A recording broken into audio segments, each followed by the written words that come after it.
My name is Claire Bennett, and for years, my life felt like a silent film motion without emotion, presence without connection. We live just outside Portland in a house with perfect symmetry, neat hedges, an espresso machine that never breaks, and routines that never change. Each morning, Michael, my husband, rushes through the kitchen in his tailored suit, checking emails on his phone with one hand and sipping coffee with the other. He kisses my cheek on autopilot, a gesture performed, not felt.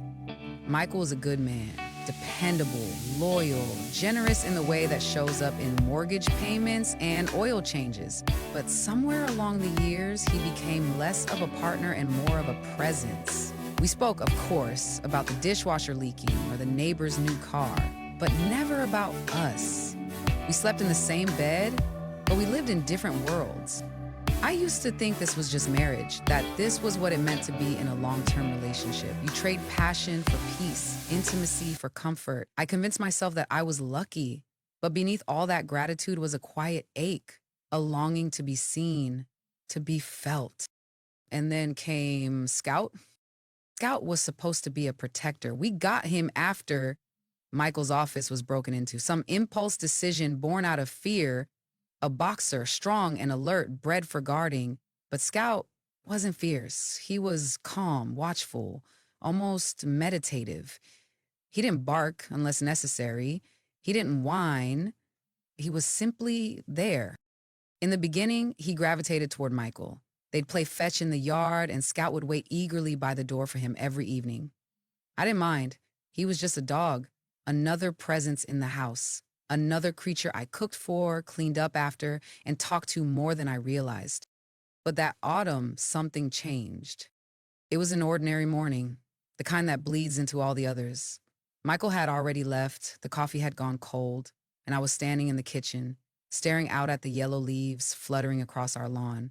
Scout sat at the doorway, still as a statue, watching me. Our eyes met. He didn't wag his tail. He didn't blink. He just looked at me, as if trying to understand something I hadn't yet admitted to myself. And then, without sound or signal, he walked over and pressed his head against my thigh. I froze, not because I was startled, but because something about that gesture shattered something inside me. Or maybe it pieced something back together. I didn't pet him right away. I didn't say a word. I just stood there, feeling the weight of his presence, the warmth of it.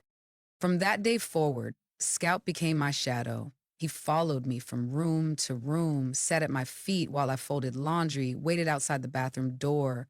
When I cried quietly behind closed doors, he was there, offering nothing but silence. And it was enough. Our walks became rituals. In the beginning, I walked him out of duty, but soon those moments became the only part of my day that felt truly mine. No phone, no expectations, just the rhythm of our steps, the wind in the trees, and the knowledge that someone, something was walking beside me, not ahead or behind, but with me. I began talking to him. At first, it felt absurd. Who talks to a dog about their marriage, their loneliness, their craving to be touched, not out of habit, but out of want? But he listened, and that made all the difference. One afternoon, after a quiet walk through the park, I returned home and found Michael in his usual spot, on the couch scrolling through his phone. I said, "Hello." He nodded. That was it. I sat down beside him and felt the space between us like an ocean. Scout came to lie at my feet. I placed my hand on his head and he looked up at me, eyes steady and sure. That night I cried into Scout's fur. Days passed, then weeks, and slowly I began to feel something stirring inside me, a sense of self I hadn't touched in years. I picked up old books I used to love. I began cooking for the joy of it, not because it was expected. I joined a local writing group. All the while, Scout stayed close, never demanding, just there. One evening, over dinner, Michael looked up and asked, "Why do you spend so much time with the dog lately?"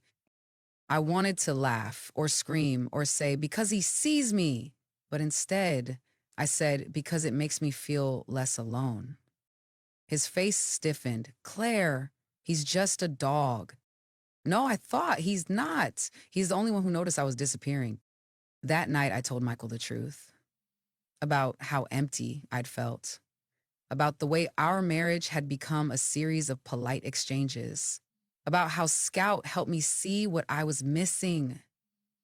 It wasn't an easy conversation. He got defensive. He asked if I was blaming him. I wasn't, not entirely.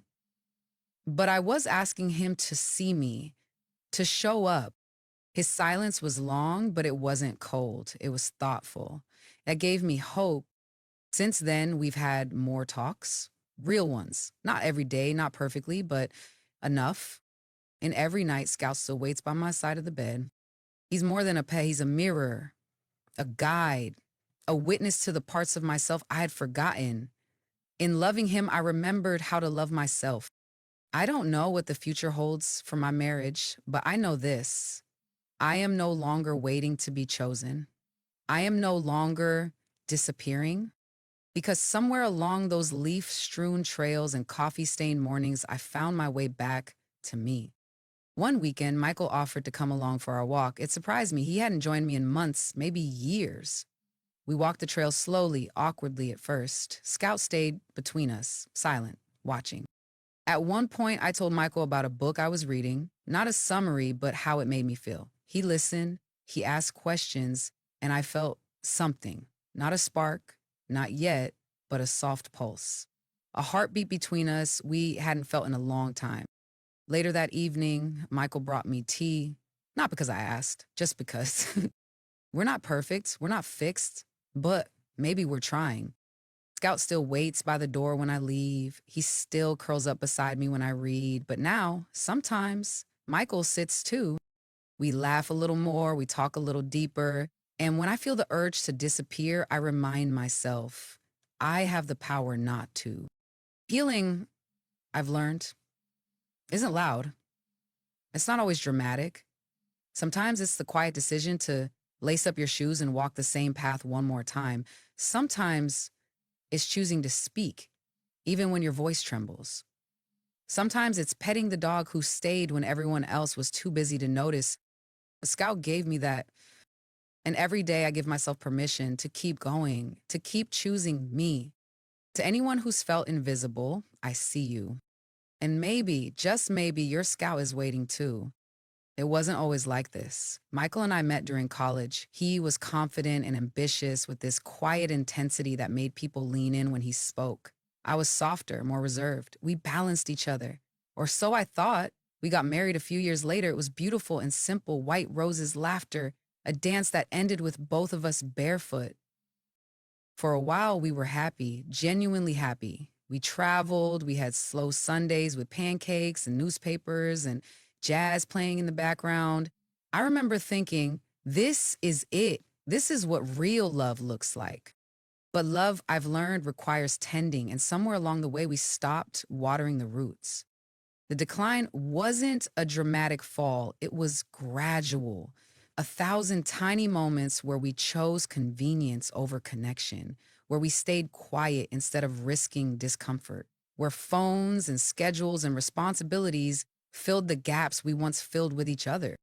I had dreams once, tiny ones, to write a memoir, to learn Italian, to volunteer at an animal shelter. But each time I voiced them, Michael would nod absentmindedly and return to his screen. So I stopped mentioning them. Eventually, I stopped dreaming them altogether. Until Scout. Until the day he pressed his head to my leg and reminded me, without a single word, that I still existed. One rainy afternoon, I found myself in a cafe near the park, scribbling thoughts in a notebook while Scout waited beneath the table. I didn't recognize my own handwriting. It had been that long. But the words came, slowly, then all at once. I wrote about stillness, about emptiness, about a dog who filled a silence I didn't realize had been screaming inside me. When I got home that day, I left the notebook on the counter. Michael found it. He didn't say anything right away, but later that night, he asked if I would read him what I wrote. So I did. And when I finished, the room was quiet. "You feel all that?" he asked. "Every day," I said. He nodded. I had no idea. Maybe that was the problem. Maybe neither of us had truly seen the other for a very long time. And so we began again, not with declarations or grand gestures, but with questions, with morning walks, with eye contact held a little longer, touches that lingered, and with Scout, always Scout, at the center. I don't know what our future holds, but I do know this. I have reclaimed my voice, I have reopened my heart, and I'm no longer waiting for someone to save me because I already began saving myself. And it all started with a dog who simply showed up and stayed.